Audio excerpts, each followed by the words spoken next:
Bismillahirrahmanirrahim. Assalamualaikum. Today module number 129, Introduction to the Dynamics of a System of Particles. तो यहाँ पे सबसे पहले आपने डायनेमिक की डेफिनेशंस का लेनी है। डायनेमिक क्या है? Dynamic is the branch of mechanics deal with force and relationship fundamentally to the motion but sometimes also to the equilibriums of a body. Dynamic जो है मैकेनिक्स की एक ब्रांच है और इसमें हम फोर्स के बारे में पढ़ते हैं और मोशंस के बारे में पढ़ते हैं। इनके कोई भी फोर्स अप्लाई कर रहे हैं तो कैसी मोशन लग रही है, किस टाइप की हरकत हो रही है, फोर्स अप्लाई कर रहे हैं, ये सारा हम डायनेमिक में पढ़ते हैं। और इक्विलिब्रियम के बारे में भी पढ़ते हैं। अच्छा, dynamic of a system of particle, इसको रीड आउट कर लेते हैं। Suppose we have a system of N particle in motion under forces. कह रहे हैं कि अगर हम फोर्सेस लगा रहे हैं, कोई भी फोर्सेस लगा रहे हैं और हमारे पास एन पार्टिकल्स हैं, कोई पार्टिकल है जिसके हम, तो वो हमारे पास जिन पार्टिकल्स पे हम फोर्स लगा रहे हैं वो हरकत में आ जाते हैं, मोशन में आ जाते हैं। तो फिर क्या होता है, इसके लिए हमारे पास दो टाइप की फोर्सेस हम लगा सकते हैं। ठीक है, इनके हम अगर कोई फोर्स लगा रहे हैं और पार्टिकल मोशन में आ जाता है, मूव करना शुरू कर देता है, तो किस टाइप की फोर्स लगा सकते हैं? दो टाइप की फोर्स लगा सकते हैं, एक इंटरनल और एक एक्सटर्नल। अब इंटरनल फोर्स क्या होती है? इंटरनल फोर्स, इंटरनल का मतलब होता है अंदर और एक्सटर्नल का मतलब होता है बाहर। ठीक है, ये आपने पढ़ा होगा वर्ड। तो internal force act between particle of a system. कह रहे हैं कि पूरे सिस्टम के जितने भी पार्टिकल्स हैं ना, उनके दरमियान में जो हरकत होती है, ठीक है, पार्टिकल के अंदर या पार्टिकल के दरमियान में, उसको हम कहते हैं इंटरनल फोर्स। ठीक है, जो फोर्स होती है। और जो बाकी सारी होती है ना, जो अंदर नहीं होती, पार्टिकल के बिटवीन्स नहीं होती, उनको हम कहते हैं एक्सटर्नल फोर्स। अच्छा, suppose we have further that the internal force satisfy Newton third law of motion. Internal force के लिए हम न्यूटन का थर्ड लॉ यूज़ करते हैं और ये फोर्स जो होती है हमारा, वही बात के पेयर्स ऑफ पार्टिकल के दरमियान में होती है, एंड ऑपोजिट। अच्छा, कह रहे हैं कि अगर ये ऑपोजिट हो जाए तो इसका रिलेशन क्या है, ये देख लेते हैं। इसका ये रिलेशन है, ठीक है, ये F I J internal is equal to negative F J I internal. यानी कि अगर आई जे फोर्स है, ठीक है, इंटरनली जो है ना वो एक्ट कर रही है किसी पार्टिकल पे, तो अगर हम जे आई कर रहे हैं, ठीक है, उसके आर्डर चेंज कर रहे हैं, आई जे था, जे आई कर रहे हैं, तो साइन भी चेंज हो जाएगा। पहले पॉजिटिव था तो फिर नेगेटिव हो जाएगा। ये इसका रिलेशन है। और जो एक्सटर्नल फोर्स है उसका ये वाला रिलेशन है, F I external plus summation J N is equal to 1। अच्छा, एफ आई जे देखें, एफ के साथ आई था और सिग्मा के साथ जे था, तो एफ आई जे गठा लिख लिया तो ये इंटरनल बन जाएगा। ठीक है, external plus summation J N किया तो हमारे पास इंटरनल के इक्वल आ गया। और इसको हम also is equal to M I A I vector. देखें, एक के ऊपर ये लाइन है, ये वेक्टर को रिप्रेजेंट करती है। Where F I external denote the external force, यही बात के ये इसको एक्सटर्नल फोर्स को इस चीज़ से डोनेट करते हैं और इंटरनल को एफ आई एन टी से डोनेट करते हैं। ठीक है, और A one acceleration of ith particle, यानी कि जितना भी पार्टिकल होगा उसकी एक्सलेशन, तो आइथ पार्टिकल है तो आई एक्सलेशन यहाँ पे ले रहे हैं। अच्छा, क्या कह रहे हैं? It is clear from the equation 1 that the internal force on a given particle due to its self is zero. क्या है हमारे पास? इंटरनल फोर्स ज़ीरो आ गई है। And therefore the term I is equal to J does not contribute the sum. तो कह रहे हैं आई और जे जो कि इक्वल है, ये सम को कंट्रीब्यूट नहीं कर रहे, एडिशन को। To obtain an equation of motion for the whole system. अच्छा, पूरा whole सिस्टम के लिए अगर हमने इक्वेशन ऑफ मोशन फाइंड करनी है, ठीक है, अगर ith फ्रॉम 1 to n, ठीक है, 1 से n तक जा रहे हैं और i के लिए, तो हमारे पास क्या आएगा? F external plus F I J internal is equal to M I A I. ये इस चीज़ के बारे में, इस चीज़ को करें फर्दर। ठीक है, ये अपने याद कर रखना है। और F external plus F sigma I J F I J internal है। देखें एफ एक्सटर्नल प्लस इंटरनल का सम है, एक्सटर्नल का सम नहीं है, सिर्फ इंटरनल का सम है। ठीक है, यहाँ पे एफ एक्सटर्नल जो है does not donate the total external force. ठीक है, ये हमारे पास टोटल एक्सटर्नल फोर्स आ जाती है। उसके बाद ये रिलेशन आपने देख लेना है। इसमें क्या कह रहे हैं, since the indices I and J are dummy, ये डमी है, and very over the same set of integers. अच्छा जी, F I J internal is equal to half summation F I J internal plus F J I internal. ठीक है, ये relation भी आ जाता है, और यहाँ से 1/2 को कॉमन ले लें तो ये रिलेशन आ जाता है, और ये इक्वल है 0 होता है। अच्छा जी, F external is equal to sigma M I, के पहले हम पढ़ चुके हैं रिलेशन, ये वही रिलेशन बता रहे हैं। Sigma M I A I is equal to M A C भी होता है, यानी कि ये जो चीज़ है एम ए सी के इक्वल भी होती है।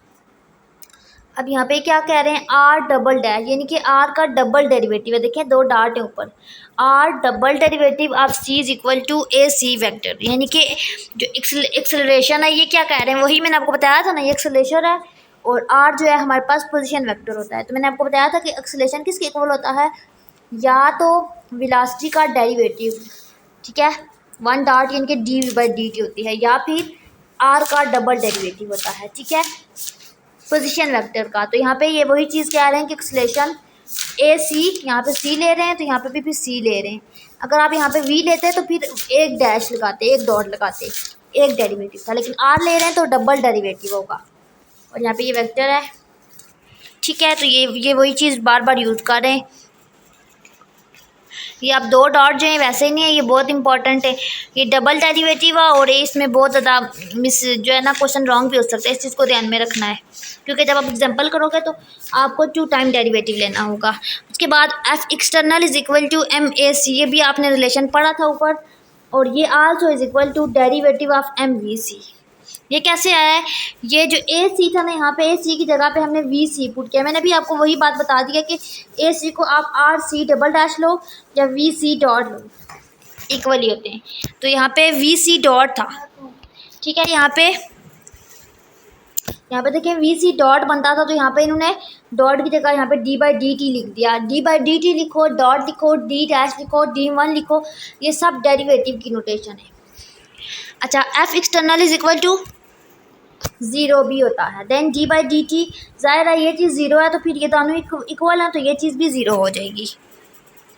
तो ये क्या चीज़ इंडिकेट कर रही है, ये इम्प्लाइज कर रहा है कि ये सारी टर्म अगर 0 आ रही है तो ये फिर जो एम वी सी है, ये वाली जो चीज़ है, ये हमारे पास क्या आ जाएगी, कांस्टेंट आ जाएगी ना जब डेरिवेटिव लेंगे। ठीक है, अच्छा, इसमें क्या कह रहे हैं कि we conclude that if external forces are on a system of particle are 0, कह रहे हैं कि जो एक्सटर्नल फोर्स हम लगा रहे हैं, ठीक है, ऑफ अ पार्टिकल आर 0, यानी कि हमने ये कंक्लूड किया है ये सारे स्टेप करने के बाद कि हमारे पास जो एक्सटर्नल फोर्स है, देखिए कांस्टेंट आ रही है, 0 आ रही है, तो इस मोमेंटम विल बी कांस्टेंट, इसकी मोमेंटम भी कांस्टेंट हो जाएगी, आर कंजर्व्ड क्वांटिटी हो जाएगी। अच्छा, equation 5 describe the translation motion, ये जो इक्वेशन 5 आई है, ठीक है, ये इक्वेशन 5 है, यहाँ पे ये ट्रांसलेशन मोशन को डोनेट कर रही है, which describe the rotation motion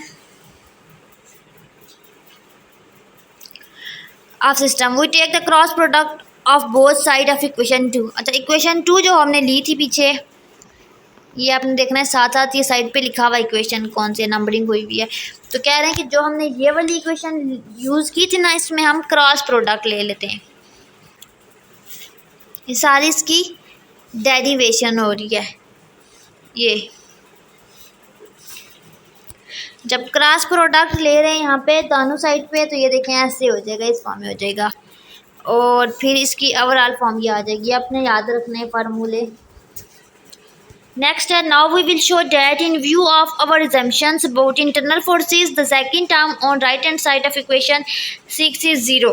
अच्छा, right hand side में क्या equation 6 के 0 आ जाएगा। On interchanging the dummy indices and using one we have. अच्छा, वन इक्वेशन को यूज़ करने के बाद हम लोगों ने जो ओवरऑल इक्वेशन निकाली वो ये आ गई, 1/2 sigma are I cross F I internal minus R J cross F I J internal. तो यहाँ पे भी देखें एफ आई जे इंटरनल है, यहाँ पे भी एफ आई जे इंटरनल है, तो ये दोनों सेम है, यहाँ पे हम कॉमन ले लेंगे।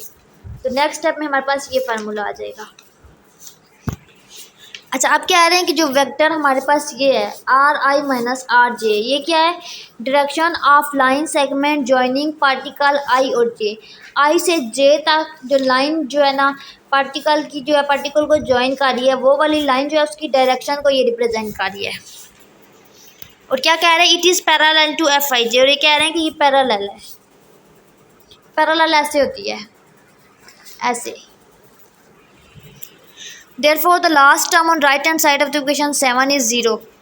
तो कह रहे हैं कि ये टर्म भी किसके इक्वल हो जाएगी? 7 वाली भी 0 के इक्वल हो जाएगी। और फाइनली हमारे पास ये वाली इक्वेशन आ जाएगी। फिर G1 is equal to G external M I R I cross A, ये वही चीज़ आ गया। यहाँ पे देखें, यहाँ पे वही चीज़ है, यहाँ पे ए आ गया है, तो यहाँ पे इन्होंने ए की जगह पे वी आई वेक्टर पुट किया है।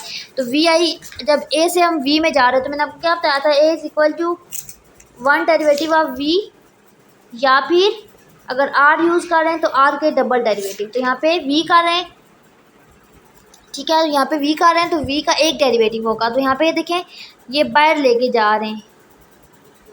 आप कह रहे हो कि यहाँ पे देखें डार्ट अब आपको नज़र नहीं आ रहा, क्यों? क्योंकि इन्होंने डी बाई डी टी लिखा है और उसको बाहर लिख दिया है ओवरऑल, ठीक है। डी बाई डी टी आप V1 लिखो या डी बाई या V1 डैश लिखो, सारा एक की चीज़ की रिप्रेजेंटेशन है, ठीक है। यहाँ से फिर इसको सॉल्व आउट किया और हमारे पास फाइनल जो फॉर्म आ गई वो ये आ गई, D L by D T is equal to G of external. अच्छा, अब जी ऑफ एक्सटर्नल है क्या चीज़? ये क्या है? ये एक टार्क है, आर मोमेंटम है due to external force. External force की, वैसे तो टार्क हमारे पास ये होता है और मोमेंटम हमारे पास पी होती है, लेकिन यहाँ पे ये कौन सी है? एक्सटर्नल फोर्स की है, तो इसको हम जी आई एक्सटर्नल को कहते हैं टार्क और momentum due to external force on ith particle. यहाँ पे देखें आई लिखा हुआ है तो आई पार्टिकल के लिए है। यहाँ पे फिर हम लोगों ने क्या करना है?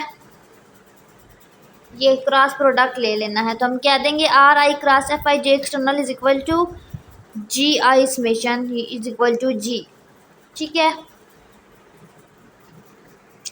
अच्छा, जो अब हमारे पास पार्टिकल की इक्वेशंस आ गई है ना, equations of motion of particle, तो ये हमारे पास एक ये आई थी D by D T M V C is equal to F external. M A था ना, एम ए वेक्टर था ना, तो यहाँ पे एम वी वेक्टर किया है, तो ए को चेंज करके वी किया है, तो D by D T automatically बाहर लग जाएगा। नेक्स्ट स्टेप में D L by D T G external, ये हमने दो जो है ना इसकी फार्मूलेशन कर लिया है, ये दो फार्मूले हमने ड्राइव कर लिए हैं सारे स्टेप करके हमने। अब नेक्स्ट हमने क्या करना है? कह रहे हैं कि जो इक्वेशन 8 है, ये वाली जो इक्वेशन है, ठीक है, इसमें total external torque on a system क्या है? 0 है। टॉर्क भी इसमें 0 है और इसकी जो एंगुलर मोमेंटम है वो भी 0 होगी, तो फिर कांस्टेंट होगी और कंजर्व्ड क्वांटिटी बन जाएगी। ये बात बतानी, अगर 0 है तो ये कांस्टेंट है। नेक्स्ट हम करेंगे module 130 introduction to centre of mass and linear momentum. Centre of mass और लीनियर मोमेंटम के बारे में। तो यहाँ पे ये सारी थ्योरी है, ये सारी आपने रीड आउट कर लेनी है, सारी रीड आउट करने वाली है। नेक्स्ट है सेंटर ऑफ मास। अच्छा, इसमें भी हमारे पास थ्योरी है सेंटर ऑफ मास, तो इसको हम कहते हैं आर सी एम से डोनेट करते हैं, ठीक है। और उसका ये फार्मूला है M r1 प्लस M2r2। देखिए सारे सम हो रहे हैं ऊपर और नीचे M1 plus M2 so on all message, ठीक है। ये आपने याद रखना है फार्मूला। नेक्स्ट आपने रखना है XCM, सेंटर ऑफ मास, ये एक्स है, ठीक है, वहाँ पे आर था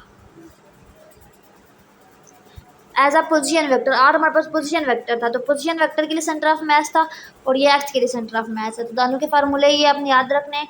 नेक्स्ट लीनियर मोमेंटम की डेफिनेशन आपने डाउट कर लेनी है। अच्छा, मोमेंटम हमारे पास पी होती है और P is equal to sigma P I. अगर आई है तो आई टाइम हम इसको सम करेंगे सारे पी को, यानी कि अगर आपके पास ज़्यादा मोमेंटम है तो सारे मोमेंटम को सम कर लेंगे। और आपको पता है मोमेंटम किसकी इक्वल होती है? P is equal to M V है। तो अगर आपको बहुत ज़्यादा मैथ गिवन है, बहुत ज़्यादा वी गिवन है, तो आप क्या करोगे? M1 V1 करके P1 फाइंड करोगे, सारे P फाइंड करोगे और सारों को सम अप कर दोगे। अच्छा जी, RCM का फार्मूला ऊपर हम पढ़ चुके हैं वही, और RCM का अगर डेरिवेटिव लोगे तो आपके पास क्या आ जाएगा? VCM आ जाएगा। ये वही रिलेशन है कि A is equal to V dash is equal to R double dash. ठीक है, तो ज़ाहिर है आर पे देखो, यहाँ पे वी पे एक डैश है और आर पे दो डैश है, तो अगर हम यहाँ पे वी लिख रहे हैं तो आर की भी एक, दोनों साइड से एक एक डॉट रेज कर देंगे तो वी का ख़त्म हो जाएगा और आर पे एक हो जाएगा। तो यहाँ पे आर डैश ले रहे हैं तो यहाँ पे फिर क्या आ जाएगा, वी के इक्वल है ये देखें वी के इक्वल है, तो ये पुट किया और P is equal to M V C M आ जाएगा फाइनली। ये सारी आपने जो मैं छोड़ रही हूँ ये थ्योरी वगैरह ये आपने रीड आउट करनी है। यहाँ पे आज का हम लेक्चर स्टॉप करते हैं।